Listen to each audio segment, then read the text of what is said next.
100 കഴിഞ്ഞാൽ പിന്നെ ആ ഒരു ഉള്ളിത്തോല് ഫീലുണ്ട്. ഈ വണ്ടി എന്തുമാത്രം വൃത്തികേടാണ് ഓടിക്കാൻ മനസ്സിലാവും. തോന്നുന്നൊരു ബോറടി ഉണ്ട്, ഒരു ലാഗ് ഉണ്ട്, ഒരു വൃത്തികേടുണ്ട്. ആ ഫീലൊന്നും ഒരു വ്യത്യസ്തമായ ഒരു ബാലനാണ്, ആളുകൾ തിരിച്ചറിയപ്പെടാതെ പോയതാണ്. അതുകൊണ്ടാണ് എനിക്ക് തോന്നുന്നു.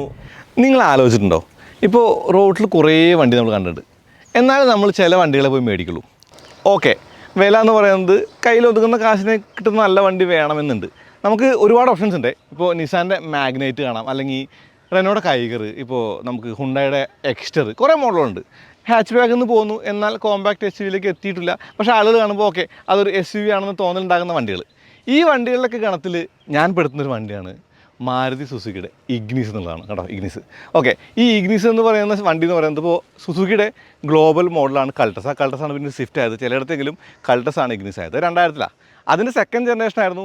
ഈ ഇഗ്നിസിൻ്റെ സെക്കൻഡ് ജനറേഷനാണ് നമുക്ക് കിട്ടിയത് 2017. അത് വന്നിട്ട് ചെറിയൊരു ഫേസ് ലിഫ്റ്റ് ഒക്കെ ഉണ്ടായിട്ട് കുറച്ച് മാറ്റങ്ങളുണ്ട്. എന്നാലും വലിയ വലിയ അലഭാരങ്ങളും അല്ലെങ്കിൽ അലങ്കാരങ്ങളൊന്നും ഇല്ലാത്തൊരു വണ്ടിയായിട്ടും ഇന്ന് ഞാൻ പറയുന്നു ഇഗ്നിസ് വാങ്ങുന്നൊരു നല്ല കാര്യമാണ്. ഇഗ്നിസ് വാങ്ങുന്നൊരു വെൽ വർത്തായിട്ടുള്ള പ്രൊപ്പോർഷനാണ്. കൂടാതെ AMT കുറിച്ച് ആളുകൾ പറയും, AMT എന്ന് പറഞ്ഞാൽ പ്രോപ്പർ ഓട്ടോമാറ്റിക് അല്ല. പക്ഷേ നമുക്ക് ഓടിക്കാനായിട്ട് അത് മതി എന്ന് പറയുന്നത്. അങ്ങനെ പറയുമ്പോൾ 8 ലക്ഷം താഴെ, 8 ലക്ഷം രൂപയ്ക്ക് ഉള്ളിൽ എന്ന് പറയാം. അങ്ങനെ നമുക്ക് കിട്ടിയ വണ്ടിയാണ് ദേ കിടക്കുന്ന ഇഗ്നിസ്. ഇത് ഇഗ്നിസിൻ്റെ സീറ്റ വേർഷനാണ്. സിഗ്മയുടെ അല്ലെങ്കിൽ അപ്പുറത്ത് ഡെൽറ്റയുടെ അപ്പുറത്ത് സീറ്റയുടെ അപ്പുറത്തുള്ള ആൽഫയാണ്. ആൽഫയ്ക്ക് കുറച്ചുകൂടി വില കൂടുതലാണ്. എന്നാൽ 755 എക്സ്ഷോറൂം പ്രൈസ് 855 കൂട്ടിക്കോ. എന്തായാലും വാല്യൂ ഫോർ മണി എന്ന് പറയുന്ന ഒരു കാര്യത്തിൽ നമുക്ക് വാങ്ങാൻ പറ്റിയൊരു വണ്ടിയാണ് ഇഗ്നിസ് എന്ന് പറയും. അതിന് ഒരു കാരണമല്ല, ഒരുപാട് കാരണങ്ങളുണ്ട്. ആ കാരണങ്ങൾ ഞാൻ പറയാം കേട്ടോ. ഓക്കെ, മാരുതിക്ക് ഇഗ്നിസ് ഒരു ഹിറ്റായ വണ്ടിയാണോ? അങ്ങനെ പറയുമ്പോഴേ ശരിക്കും തെറ്റായി വിലയിരുത്തപ്പെട്ടൊരു വണ്ടി തന്നെ ഞാൻ പറയാം. ഇപ്പോൾ നമ്മൾ പറയുന്നത് ഫ്ലോപ്പ് എന്നുള്ള ഒരു കാര്യമൊന്നും ഇഗ്നിസിനെ പറയാൻ പറ്റില്ല. കാരണം ഇഗ്നിസ് എന്ന് പറയുന്നത് ഇപ്പോൾ മാഗ്നറ്റ് പോലുള്ള വണ്ടികൾ എത്ര നമ്പേഴ്സ് വെക്കുന്നോ അതിൽ കൂടുതൽ നമ്പറുകൾ ഈ ഒരു ഇഗ്നിസൊക്കെ വെക്കുന്നുണ്ട്. എന്ന് വെച്ചാൽ നിസാൻ്റെ ആകെയുള്ള, അല്ലെങ്കിൽ ഹിറ്റ് എന്ന് പറയാൻ പറ്റില്ല, ഹിറ്റ് എന്ന് പറയാൻ വേണമെങ്കിൽ, അല്ലെങ്കിൽ ആകെയുള്ള വണ്ടി എന്ന് പറയാം, ആ വണ്ടി വിൽക്കുന്നതൊക്കെ കൂടുതൽ ഇഗ്നിസ് വിൽക്കേണ്ടത് ഞാൻ പറഞ്ഞു. അപ്പോൾ ഇഗ്നിസിൻ്റെ ഒരു ഗുണം എന്ന് പറയുന്നത് എന്താ?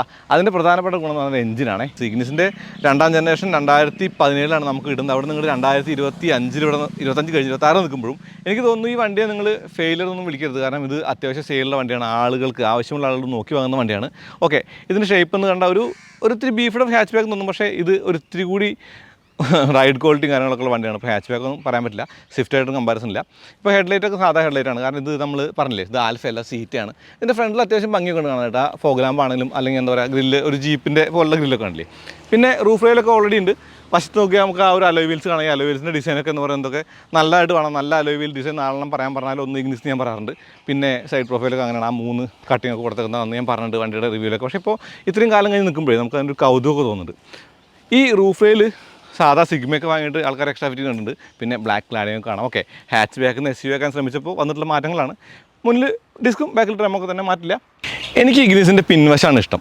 ഈ ക്രോമിൻ്റെ ആ ഒരു എലമെൻ്റ് ആയിട്ടുള്ള ആ ഒരു കാര്യമാണെങ്കിലും ബാക്കിലെ ബമ്പറിൽ വന്നിട്ട് അത് പണ്ട് ഉണ്ടായിരുന്നില്ല. പണ്ട് വായ തുറന്ന പോലൊരു ബമ്പറായിരുന്നു. അത് മാറിയിട്ട് ഇപ്പോൾ ഇങ്ങനത്തെ ഒരു ബമ്പറായിട്ടുണ്ട്. ഇപ്പോഴല്ല, 2-3 വർഷമായി. പിന്നെ ആ ലൈറ്റുകളൊക്കെ കൊടുത്തിട്ടുണ്ട്. ഓക്കെ, ഇതിൻ്റെ ബൂട്ടും അത്യാവശ്യം സ്പേഷ്യസാണ്. ഞാൻ പറയുന്നതേ, ഇപ്പോൾ നമുക്കൊരു ഹാച്ച് ബാക്ക് വാങ്ങുന്നതിന് പകരം വാങ്ങാൻ പറ്റിയ വണ്ടി എന്ന് നിലയ്ക്ക് കണ്ടാൽ മതി. ഇതിനകത്ത് അത്യാവശ്യം സാധനങ്ങളൊക്കെയുള്ള സൗകര്യമൊക്കെ ഉണ്ട്. പിന്നെ ഇതിന് സ്പെയർ വീലൊക്കെ ഉണ്ട്. പുതിയ വണ്ടികളുടേതുപോലെ ഇവർ പഞ്ചർ കിറ്റാക്കിയിട്ട് ഒഴിവാക്കിയിട്ടൊന്നുമില്ല. കണ്ടോ, ഈ സ്പെയർ വീൽ എന്ന് പറയുന്നത് അലോയ് അല്ല കേട്ടോ. പക്ഷേ സ്റ്റിൽ സ്പെയർ വീൽ ഉണ്ടെന്ന് പറയാം. ഇന്നത്തെ കാലത്ത് അതും ലക്ഷറിയാണ്. കാരണം ഈ സ്പെയർ വീൽ ഇല്ലാണ്ടാവലാണ് ഇപ്പോഴത്തെ പുതിയ ട്രെൻഡ്. പഞ്ചർ കിറ്റാ അതിനകത്ത് പറയാൻ പറ്റില്ല. ഈ റാഡിക്കലായിട്ടുള്ള ഡിസൈൻ എന്ന് പറയുന്നത് മാരുതി അല്ലെങ്കിൽ സുസുക്കിയുടെ ഒരു തിങ്ങാണ്. അപ്പോൾ നിങ്ങൾക്കറിയാം, റിറ്റ്സ് നിങ്ങൾ കണ്ടിട്ടുണ്ട്. അതുപോലെയാണ് ഇഗ്നിസിൻ്റെ കാര്യം. ഈ സി പില്ലറൊക്കെ നോക്കി, ആ ഡിസൈനൊക്കെ നോക്കി. ഓക്കെ, അന്ന് വന്നിട്ട് ഇന്നും നമുക്ക് വലിയ പഴമ തോന്നില്ല. അപ്പോൾ ഇഗ്നിസ് എന്ന് പറയുന്നത് ഒരു ടൈംലെസ് ഡിസൈനുള്ള വണ്ടിയാണെന്ന് കൂടി ഞാൻ പറയും. അതാണ് എൻ്റെ ഒരു പ്രത്യേകത എന്ന് പറയുന്നത്. അതായത് വേറൊരു പ്രത്യേകത, കുറേ പ്രത്യേകതകളുണ്ട്.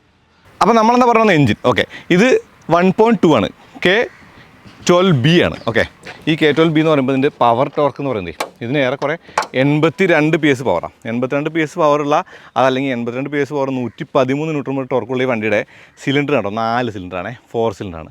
അത് പറയാൻ എന്താ കാരണം വെച്ച് കഴിഞ്ഞാൽ, അപ്പോൾ നിങ്ങൾക്കറിയാം, ഇപ്പോൾ സ്വിഫ്റ്റ് മേടിക്കാൻ പോകുന്നത്, സ്വിഫ്റ്റ് 3 സിലിണ്ടറാണ്. അതുപോലെ മാഗ്നൈറ്റ് മേടിക്കാൻ പോകുന്നത്, മാഗ്നൈറ്റിൻ്റെയൊക്കെ എഞ്ചിൻ വെച്ച് നോക്കുമ്പോൾ ഇത് ഗജാന്തരം എന്ന് പറയാം കേട്ടോ. അതാണ് എൻ്റെ ഒരു മെയിൻ USP എന്ന് പറയുന്നത്, യൂണിക് സെല്ലിംഗ് പോയിൻറ്റ്. പിന്നെ ഈ വണ്ടി എന്ന് പറയുന്നത് ആ വണ്ടിയുടെ കമ്പാരിസൺ ഇല്ല റിഫൈൻമെൻറ്റ് കാര്യത്തിലും റിലയബിലിറ്റി കാര്യത്തിലൊക്കെ. എന്നാലും ഇപ്പം നിങ്ങൾക്ക് പലതരത്തിലുള്ള വണ്ടി കാണാം. വലിയ അല്ലെങ്കിൽ ഡാഷ്ബോർഡ് ഡിസൈനൊക്കെ മാറ്റി ഫംഗിയായിട്ട് വെച്ച വണ്ടികൾ കാണാം. ഇത് ലളിതം സുന്ദരം എന്നുള്ളതാണ്. നമുക്ക് ആവശ്യമുള്ള സാധനങ്ങൾ വൃത്തിയായിട്ട് വെച്ച് കൊടുത്തിട്ടുള്ള ഒരു ഡാഷ്ബോർഡ്. പ്രത്യേകിച്ചും സീറ്റയുടെ, എനിക്ക് തോന്നുന്നു സീറ്റാണ് കുറച്ചും കൂടി വാല്യൂ ഫോർ മണി പറയാൻ കാരണം ഉണ്ടാകുമ്പോഴും ഇതിൻ്റെ AC കൺട്രോൾസ് എന്ന് പറയുന്നത് ആൽഫയുടെ നല്ലത്. ഓക്കെ, ഇത് പക്ഷേ കാണാൻ ഭംഗിയുണ്ട്, സാധാരണ എല്ലാ വണ്ടിക്കുള്ളതാണ്. ഇത് AMT ആണ്. AMT ഗുണങ്ങളെ വണ്ടി ഓടിക്കുമ്പോൾ പറയാം. പിന്നെ ഇവിടെ പുഷ് ബട്ടൺ സ്റ്റാർട്ടൊക്കെ കാണാം. അതായത് ഫീച്ചേഴ്സ് ഇഷ്ടം പോലെ ഉണ്ടെന്നുള്ളതാണ്. ആ ട്രിപ്പും അല്ലെങ്കിൽ കാര്യങ്ങളൊക്കെ കൊടുക്കുന്ന ബട്ടണൊക്കെ സ്റ്റിയറിങ്ങിൻ്റെ മുകളിൽ അല്ലെങ്കിൽ കണ്ട നോബിലൊന്നല്ല, ഒരു എക്സ്ട്രാ പീസിലാണ്. ക്ലസ്റ്ററും കൊള്ളാം. ഓക്കെ, ഇതാണ് ഇതിൻ്റെ ഒരു ഇൻറ്റീരിയറിൻ്റെ അവസ്ഥ. പിന്നെ സീറ്റ് കവർ നമ്മൾ ആക്സറി ചെയ്താണ്. അതായത് ഡിസംബറിൽ വാങ്ങുമ്പോൾ ഓഫർ ഉണ്ടല്ലോ, അങ്ങനെ ഓഫറിൽ കിട്ടിയ ആക്സറീസാണ്. ഈ ഡോർ പാഡിൻ്റെ കളർ കോമ്പിനേഷനൊക്കെ കണ്ടോ, ഒരിത്തിരി വൈറ്റിഷൊക്കെ കൊടുത്തിട്ട്. ഓക്കെ, അപ്പോൾ നമുക്ക് ഈ ബ്രേക്ക് പാഡ് കാണാൻ മനസ്സിലാവും എല്ലാ മാരുതിക്കും ഏറെക്കുറെ സെയിം പെഡലുകളൊക്കെയാണ്. ഇതേ ത്രോട്ടിലും കാണാം. ഈ ബോണ്ട് ഓപ്പൺ ചെയ്യുന്ന ഈ സംഗതിയില്ലേ, ഇത് റെനോയുടെയൊക്കെ വണ്ടികളെ ഓർമ്മിപ്പിക്കുന്നുണ്ട്. ഹൈറ്റ് അഡ്ജസ്റ്റ്മെൻ്റ് ഇല്ല, അല്ലെങ്കിൽ അങ്ങനെയുള്ള കാര്യങ്ങളൊന്നുമില്ല. ഈ ക്ലസ്റ്ററും എനിക്കിഷ്ടമാണ്. MID അഥവാ മൾട്ടി ഇൻഫർമേഷൻ ഡിസ്പ്ലേ വലതുവശത്ത് കൊടുത്തിട്ടുണ്ട്. ആ സൂചികൾ താഴേക്ക് തൂക്കിട്ട പോലെ 200 കിലോമീറ്റർ സ്പീഡ് വെച്ചിട്ടുണ്ട്.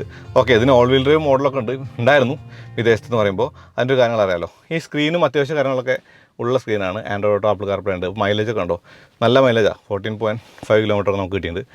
ഓക്കെ, ഇതൊരു സ്ക്രീൻ വെച്ച ഒരു ഭാഗമാണ്. ഇവിടെ നമുക്ക് ആ ഒരു ലോ ബോക്സ് കാണാം. ഈ ഫേക്ക് കാർബൺ ഫൈബർ ഇൻസെർട്ടൊക്കെ നല്ലതാണ് കേട്ടോ, കാണാൻ ഭംഗിയുണ്ട്. പിന്നെ എനിക്ക് ഈ ഒരു ഡോർ പാഡിൻ്റെ മുകളിൽ കൊടുത്ത് ഈ ഒരു ഹാൻഡിൽ ഇഷ്ടമാണേ. ഈ മെറ്റൽ ഇൻസേർട്ടൊക്കെ ശരിക്കും ഇതിൻ്റെ പ്രത്യേകത തന്നെ. മെറ്റാലിക് എന്ന് പറയുമ്പോൾ മെറ്റലല്ല. ഈ 3 ലൈൻസില്ലേ, അത് നിങ്ങൾ സീപ്പിലർ കണ്ടില്ലേ, സെയിം തന്നെയാണ്, വ്യത്യാസമൊന്നുമില്ല. ഇനി പിന്നിലും പറയാൻ മാത്രം എന്താ പറയുക, അങ്ങ് പറയാൻ മാത്രം ലക്ഷറീസ് ഒന്നും പറയാനില്ല. പക്ഷേ ഒരു ഹാച്ച് ബാക്കിനെ സംബന്ധിച്ച് നോക്കുമ്പോൾ ഇതിനകത്ത് ഇരുന്ന് യാത്ര ചെയ്യാൻ പറ്റും നന്നായി തന്നെ എന്ന് പറയാം. ഇപ്പോൾ തൈ സപ്പോർട്ടിൻ്റെ കുറവുണ്ട്. ഓക്കെ, പക്ഷേ സീറ്റിൻ്റെയൊക്കെ ഒരു വിടുത്തൊക്കെ കണ്ടില്ല. ഈ ഒരു വണ്ടർ സൈസിന് ഒത്തുള്ള കാര്യങ്ങളാണ്. ഈ ഡോർ പാഡിലെ വൈറ്റ് ഇൻസെർട്ട് ഇവിടെ ഒരു കൊടുത്തിട്ടുണ്ട്. പക്ഷേ കപ്പ് ഹോൾഡർ ഉണ്ടല്ലോ, അല്ലെങ്കിൽ ബോട്ടിൽ ഹോൾഡർ ഉണ്ടല്ലോ, അത് എല്ലായിടത്തും ഉണ്ട്. അത് ഗുണമാണ്. കാരണം ഒരു വണ്ടിയുടെ ഏറ്റവും ക്ലെവറായിട്ട് വേണ്ട സാധനങ്ങൾ എന്ന് പറയുന്നത് നമുക്ക് യൂസ്ഫുൾ ആയിട്ടുള്ള സംഗതികൾ എന്നുള്ളതാണ്. ആ കാര്യത്തിൽ ഇഗ്നിസ് സ്പോട്ട് ഓൺ ആണേ. കണ്ടോ, ആ ഗിയറിൻ്റെ കൺസോൾ നോക്കി, അതിൻ്റെ ഇൻസെർട്ടുകൾ നോക്കി. അപ്പോൾ ഇത്രയും കാലം റോട്ടിലുള്ളൊരു വണ്ടിയെ കൊണ്ടുവന്നിട്ട് അതിന് അങ്ങനെ ഉണ്ട് ഇങ്ങനെ ഉണ്ടെന്ന് കാണിക്കേണ്ട കാര്യമൊന്നുമില്ല. പക്ഷേ ഞാൻ പറഞ്ഞത് അന്നത്തെ കൗതുകം ഇന്നും ഉണ്ട് എന്നുള്ളതും ടൈംലെസ് ആണ് ഡിസൈൻ എന്നും കാണിക്കാൻ വേണ്ടി ഒന്ന് ചുറ്റിയാണെന്ന് കാണിച്ചെന്നുള്ളൂ. ലൈറ്റുകളൊക്കെ ഉണ്ടല്ലോ, ആ ലൈറ്റിൻ്റെ ഡിസൈനൊക്കെ കൊള്ളാം.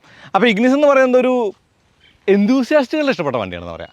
എന്തൂസിയാസ്റ്റുകൾക്ക് ഇഷ്ടമാണെന്ന് പറയും. അപ്പോൾ പറയും ഓക്കെ, പ്യൂറിസ്റ്റുകൾ അല്ലെങ്കിൽ എന്തൂസിയാസ്റ്റുകൾ മാനുവലല്ലോ വാങ്ങാം, AMT വാങ്ങല്ലോ.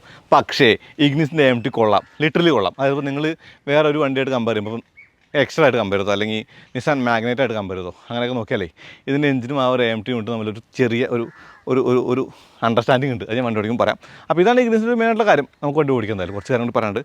ഈ ഇഗ്നിസ് അനൂപ് നമ്മുടെ സെലേറിയോ എന്നാണ് എനിക്ക് മാറിയത്. സെലേറിയോ 1 ലിറ്റർ 3 സിലിണ്ടർ ആവുന്നത് 1.2 4 സിലിണ്ടറാണ്. അപ്പോൾ മാഗ്നറ്റ് വാങ്ങാതിരിക്കാനുള്ള കാരണം ടർബോ ചാർജർ വണ്ടി വാങ്ങണമെങ്കിൽ വില കൂടുതലാണ്. സാധാ വണ്ടിയായിട്ട് കാര്യമില്ല, ഗുണമില്ല, അത് കമ്പയർ ചെയ്യാൻ പറ്റില്ല. അത് എഞ്ചിൻ്റെ കാര്യത്തിലാണ്. എന്തായാലും ഈ കാര്യങ്ങളൊക്കെ കൊണ്ട് നമ്മൾ ഇഗ്നിസ് മേടിച്ചതാണ് അല്ല അനുവേ? അതെ. സംഭവം ഇഗ്നിസിൻ്റെ AMT എങ്ങനെ ഓടിക്കാന്ന് പറഞ്ഞാൽ വീഡിയോ ഉണ്ടാക്കി നടന്നു. ആ വീഡിയോ റീക്രിയേറ്റ് ചെയ്യാൻ ഞാൻ വിചാരിച്ചു ഈ വണ്ടി കൊണ്ട്. പക്ഷേ പിന്നെ ആലോചിച്ചു ഈ വണ്ടിയുടെ ഗുണങ്ങൾ പറയാം. കാരണം വണ്ടി വാങ്ങുമ്പോൾ ഏത് വണ്ടി വാങ്ങണമെന്ന് ചോദിച്ചിട്ട് കുറേ ആൾക്കാർ വിളിക്കുന്നുണ്ട്.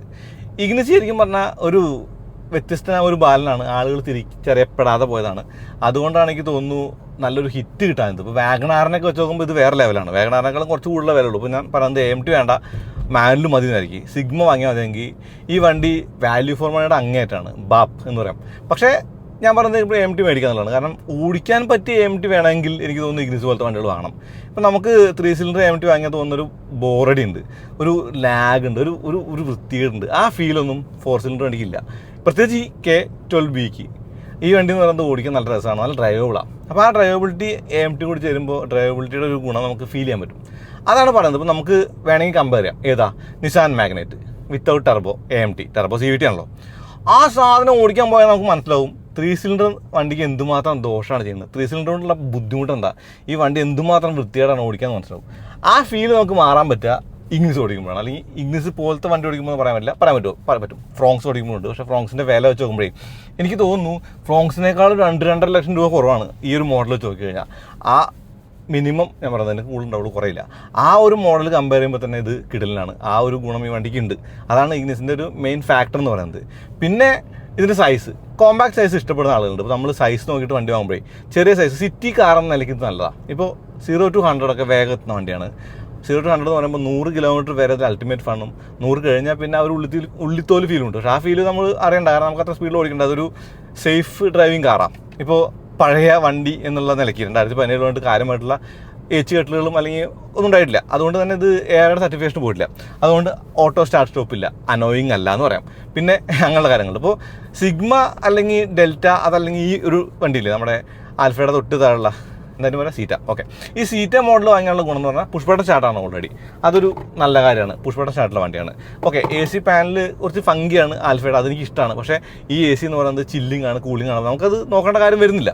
അതുകൊണ്ട് തന്നെ ഒരു 8 ലക്ഷം രൂപ താഴെ ഒരു AMT മോഡൽ കിട്ടുമെന്ന് പറഞ്ഞാൽ നല്ല കാര്യമാണ്. ഇപ്പോൾ AMT എന്ന് പറയുന്നത് പ്രോപ്പർ ഓട്ടോമാറ്റിക് അല്ല, CVT വേണം, ടോർക്ക് കൺട്രോൾ എന്ന് പറയുന്ന ആൾക്കാരുണ്ട്. അത് 2 കാര്യങ്ങളാണ്. ഒന്ന് പ്യൂരിസ്റ്റുകളാണ് പറയുന്നത്. പക്ഷേ എനിക്ക് തോന്നുന്നേ ഇപ്പോൾ നമ്മൾ സാധാരണക്കാർ ഒരു വണ്ടി വാങ്ങണം, നമുക്ക് ഓട്ടോമാറ്റിക് വേണമെങ്കിൽ മാനുവൽ ഉപേക്ഷിച്ചൊരു ഓട്ടോമാറ്റിക് കിടക്കാൻ പറ്റിയ ഒരു ഓപ്ഷൻ എന്ന് പറയുന്നത് AMT ആണ്. അതിൻ്റെ കാര്യം ഫ്യൂൽ എഫിഷ്യൻസിയാണ്. ഇപ്പോൾ ഈ വണ്ടിക്ക് നല്ല മൈലേജ് ഉണ്ട്. ഇപ്പോൾ ഇതിന് എനിക്ക് തോന്നുന്നു വിക്ടോറിയസ് ഒക്കെ ഞാൻ ഓടിച്ചത് നല്ല മൈലേജാണ് മാനുവലൊക്കെ പറയുമ്പോൾ. അതിൻ്റെ കൈൻഡ് ഓഫ് ഒരു മൈലേജ് വണ്ടിക്കുണ്ട്. ഇപ്പോൾ നമ്മൾ സിറ്റിയിൽ ഓടിക്കുമ്പോൾ തന്നെ 14-15 സുഖമായിട്ട് കിട്ടും. ഇനി അങ്ങനെ മൈലേജ് കിട്ടുന്ന വണ്ടിയാണ് ഓടിക്കാൻ ഫണ്ണില്ല പറഞ്ഞു. പക്ഷെ ഫണ്ണുണ്ട്. കാര്യം കൊടുത്താൽ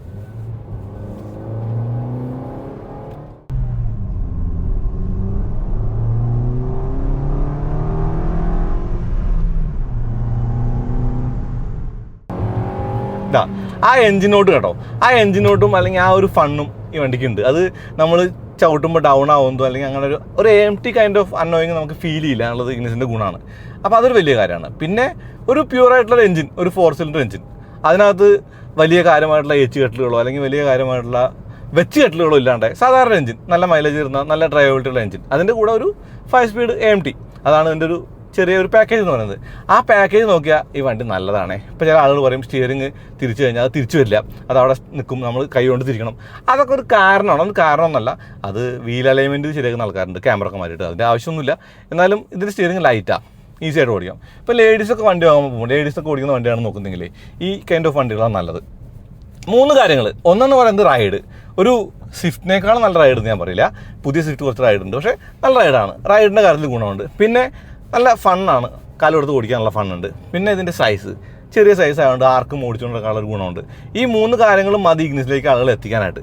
പിന്നെ ഇഗ്നിസിൻ്റെ ഒരു കൾട്ട് ഫീലുള്ള വണ്ടിയാണിത്. അതായത് എല്ലാവരും മേടിക്കില്ല, അതാണ് ഇതിൻ്റെ ഗുണം. ഇത് വണ്ടിയെക്കുറിച്ച് അറിയുന്ന ആൾക്കാർ മാത്രം വാങ്ങുന്നൊരു വണ്ടിയാണ്, അതും ഇതിൻ്റെ ഗുണമാണ്. അപ്പോൾ നമുക്ക് ചില വണ്ടികൾ കാണുമ്പോൾ രൂപം കണ്ടിട്ട് ആൾക്കാർ വാങ്ങും, ചില വണ്ടികൾ കാണുമ്പോൾ അതിൻ്റെ ഗുണം കൊണ്ട് ആൾക്കാർ വാങ്ങും, ചില വണ്ടികൾ അതിൻ്റെ പ്രത്യേകത കൊണ്ട് മേടിക്കും. എന്നാൽ ഇഗ്നിസ് മേടിക്കുക എന്ന് പറയുമ്പോൾ ഇഗ്നിസിൻ്റെ രൂപം ഒരു പക്ഷേ എല്ലാവർക്കും ഇഷ്ടപ്പെടണമെന്നില്ല, റാഡിക്കലായിട്ട് രൂപമാണ്. പക്ഷേ ഇതിൻ്റെ ഒരു പ്രകടനപരത അല്ലെങ്കിൽ ഒരു പെർഫോമൻസ് അല്ലെങ്കിൽ ഒരു കാര്യങ്ങളൊക്കെ നോക്കിയിട്ട് ഇതൊരു ഫൺ ഫാക്ടറുള്ള വണ്ടി. അപ്പോൾ ഒരു സിഗ്മ മാനുവൽ മേടിച്ചിട്ട് ഗിയർ മാറി ഓടിക്കാൻ ഇഷ്ടമാണെങ്കിലോ എനിക്ക് തോന്നുന്നു നിങ്ങളൊരു ഓൾട്ടോ കേട്ടന് വാങ്ങുന്ന പൈസ വരില്ല, ഓൾട്ടോ കേട്ടൻ്റെ ഫുൾ ഓപ്ഷനേക്കാൾ ഒത്തിരി കൂടുതൽ അത്രേ വരുള്ളൂ. അപ്പോൾ അങ്ങനെ വാങ്ങി കഴിയുമ്പോൾ നിങ്ങൾക്ക് കിട്ടുന്ന എന്താ, എഞ്ചിൻ്റെ സൈസ് കൂടി, സിലിണ്ടർ കൂടി, അങ്ങനെയുള്ള കാര്യങ്ങളുണ്ട്. ഇനി ഇത് വാങ്ങാതെ നിങ്ങൾ പോയിട്ട് മാഗ്നറ്റ് മേടിക്കുകയാണെങ്കിൽ നിങ്ങൾക്ക് നഷ്ടപ്പെടുന്നുണ്ടാരോ, അത് ഈ എഞ്ചിൻ്റെ പെർഫോമൻസും എഞ്ചിൻ്റെ കാര്യങ്ങളാണ്. ഒരു പക്ഷേ നിങ്ങൾക്ക് ഒത്തിരി ഫങ്കി ആയിട്ട് തോന്നും, ആളുകളുടെ മുമ്പിൽ എത്തുമ്പോൾ ഒക്കെ മാഗ്നറ്റിന് കുറച്ചും കൂടി ഒരു വലിപ്പം തോന്നാം, കുറച്ചും കൂടി ഒരു ലക്ഷറിയസ് വണ്ടി, ലക്ഷറിയസ് എന്നല്ല പറഞ്ഞാൽ ആ ഒരു പ്രൈസിലുള്ള വണ്ടിയായിട്ട് തോന്നാം. പക്ഷേ അവിടെ നിങ്ങൾ നഷ്ടപ്പെടുത്താൻ പോകുന്ന നിങ്ങൾക്ക് ഈ ഒരു വണ്ടി ഓടിക്കുമ്പോൾ കിട്ടുന്ന ഈ ഫീലും ഫണ്ണും കേട്ടോ. അപ്പോൾ നിങ്ങൾ വാങ്ങാൻ ഉദ്ദേശിക്കുന്ന ഒരു ഹാച്ച് ബാക്ക് ആണെങ്കിലും അതല്ല ഒരു മുകളിൽ കൂടിയ വണ്ടി ആണെങ്കിലും നിങ്ങൾക്ക് തോന്നുന്നു ഇഗ്നിസ് നിങ്ങൾക്ക് ചോയ്സ് ആയിട്ട് എടുക്കാവുന്നതാണ്. ഇതിന് വേണമെങ്കിൽ പറയാം ഓക്കെ ഇപ്പോൾ സേഫ്റ്റി അല്ല അല്ലെങ്കിൽ 6 എയർ ബാഗ് ഇല്ല അതൊക്കെ പറയാം. പക്ഷേ ഈ കാര്യങ്ങളെക്കാളൊക്കെ ഉപരി നമുക്ക് ഒരു വണ്ടിക്ക് വേണ്ടത് ഒരു എഞ്ചിൻ ഗിയർ ബോക്സ് കോമ്പിനേഷൻ ആണെന്ന് ഞാൻ പറയാം. കൂടാതെ ഡൈനാമിക്സും, ഇതൊരു ഗ്ലോബൽ വണ്ടി, അതിന് ഓൾ വീൽ ഡ്രൈവ് ഒക്കെ ഉള്ള കാര്യം ഞാൻ പറഞ്ഞില്ലേ. കൾട്ടസ് മാറി ഇഗ്നിസ് ആയിട്ട് 2000 ആ കാലഘട്ടത്തിൽ അവിടുന്ന് മാറിയിട്ട് സെക്കൻഡ് ജനറേഷൻ വന്ന് 2017 നമുക്ക് ഇന്ത്യയിൽ ഈ സാധനം കിട്ടിയപ്പോൾ അന്ന് ഒരു ഹാച്ച് ബാക്ക് ആയിരുന്നു. പിന്നെ വളർന്ന് കോമ്പാക്ട് SUV-യിലേക്ക് അടുത്തെത്തി, അതിന് അടുത്തെത്തിച്ചു അവർ. അത് ആ ഒരു ഫേസ് ലിഫ്റ്റിലും ഗ്രില്ലിലെ മാറ്റങ്ങളൊക്കെയാണ്. ഓക്കെ, അതുകൊണ്ട് ഈ വണ്ടിക്ക് എനിക്ക് തോന്നുന്നു ആ ഒരു ഗ്ലാമർ ഇന്നും ഈ വണ്ടിക്കുണ്ട്. അന്ന് ഉള്ള ഒരു വണ്ടി ഇന്നും നമുക്ക് കാണുമ്പോൾ ഒരു ടൈംലെസ് ഡിസൈൻ, ടൈംലെസ് ലുക്കൊക്കെ ഉള്ള വണ്ടിയായിട്ട് നമുക്ക് ഇഗ്നിസിനെ കാണാം. അതാണ് ഇഗ്നിസിൻ്റെ ഗുണം. അപ്പോൾ ഞാനൊരു വണ്ടി വാങ്ങാൻ പോവുകയാണെങ്കിൽ എനിക്ക് ഒരു ഡെയിലി വണ്ടിയാണ് വേണ്ടതെന്നിരിക്കാം. അപ്പോൾ ഇന്ന് നമ്മുടെ ആദ്യത്തെ ലിസ്റ്റിൽ വരുന്ന വണ്ടി ഒന്ന് ഇഗ്നിസാണ്. അതിന് കാരണം ഒരുപക്ഷെ AMT ആയിരിക്കില്ല, പക്ഷേ എന്നാലും ഇഗ്നിസാണ്. അതിന് കാരണം ഈ വണ്ടിയുടെ ഡ്രൈവബിലിറ്റിയും ഇതിൻ്റെ എഞ്ചിൻ്റെ പെർഫോമൻസുമാണ്. ആ ഒരു എഞ്ചിൻ്റെ മാരകമായിട്ടുള്ള മാറ്റങ്ങൾ വരുത്തിയിട്ടില്ല. അന്ന് എങ്ങനെയോ അതുപോലെ തന്നെയാണ് ഇന്നും. ചെറിയ അപ്ഗ്രേഡ് ചെറിയ കാര്യങ്ങളൊക്കെ കൊടുത്തുള്ളൂ. ഇപ്പോൾ ഇതിൻ്റെ കുറേ ഭാഗത്ത് നോക്കുമ്പോൾ ഭയങ്കര ക്യൂട്ടായിട്ട് തോന്നും. ഇപ്പോൾ അലോയ് വീൽ ഡിസൈൻ നോക്കുമ്പോൾ ക്യൂട്ടായിട്ട് തോന്നും, ഇതിൻ്റെ ആ ഒരു ഫ്രണ്ട് എൻഡ് നോക്കുമ്പോൾ ക്യൂട്ടായിട്ട് തോന്നും. പിന്നെ ഇതിൻ്റെ ബാക്കിലെ ആ ബമ്പർ മാറിയപ്പോൾ ഒത്തിരി വൃത്തിയായിട്ടാണ് അത് മാറി, അതൊന്നുകൂടി ഒരു രസമായിട്ട് തോന്നി.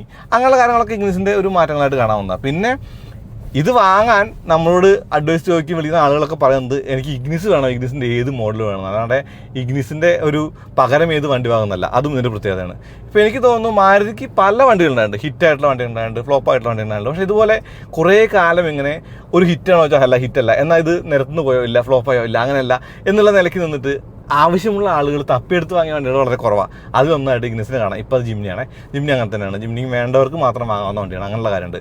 അപ്പോൾ നിങ്ങൾ സെലേറിയോ വാങ്ങണോ? വേണ്ട, ഇഗ്നിസ് മേടിച്ചോ. നിങ്ങൾ ബലേന വാങ്ങണോ? വേണ്ട, ബലേനേക്കാളും കുറച്ച് കാശ് കുറവല്ല, ഇഗ്നിസ് മേടിച്ചോ. അപ്പോൾ ഏത് വണ്ടിക്ക് പകരം വെക്കാവുന്ന വണ്ടിയായിട്ട് 10 ലക്ഷം താഴെ, അതായത് ഏറ്റവും വാല്യൂ ഫോർ മണി ആയിട്ട് വണ്ടി 8 ലക്ഷം താഴെ ഒരു വണ്ടിയായിട്ട് ഞാൻ ഈ ഒരു സീറ്റ മോഡൽ കാണാണ്. ഓക്കെ, LED ഹെഡ് ലാമ്പ് വേണമെങ്കിൽ ആ ഒരു ആൽഫയിലേക്ക് പോകാം. പക്ഷേ ആൽഫ വേണ്ട കാര്യമില്ല, ഈ സീറ്റ മതി. സീറ്റയാണ് ഏറ്റവും വാല്യൂ ഫോർ മണി. സീറ്റ ഓടിക്കാൻ രസമാണ്. സീറ്റയ്ക്കകത്ത് ആവശ്യമുള്ള കാര്യങ്ങളൊക്കെ ഉണ്ട്. സീറ്റ ഒരു സിറ്റി കാറുമാണ്, ഇടയ്ക്ക് ഹൈവേക്ക് എടുക്കാവുന്ന കാറാണ്. 100 കിലോമീറ്റർ സ്പീഡ് വരെ ഫൺ ഫാക്ടറുള്ള കാറാണ്. പിന്നെ അത്യാവശ്യത്തിന് പൊളിച്ചോടിക്കാൻ പറ്റിയ വണ്ടിയാണ്. ഇതുപോലെ ഒരു വണ്ടിയെ നിലനിർത്താനായിട്ട് ഒരു കൾട്ടായിട്ട് കുറേ കാലം ഇങ്ങനെ നിൽക്കും നിരത്തിൽ, അങ്ങനെ പോയി പോകുന്നില്ല. അത്രേ ഉള്ളൂ. ഓക്കെ.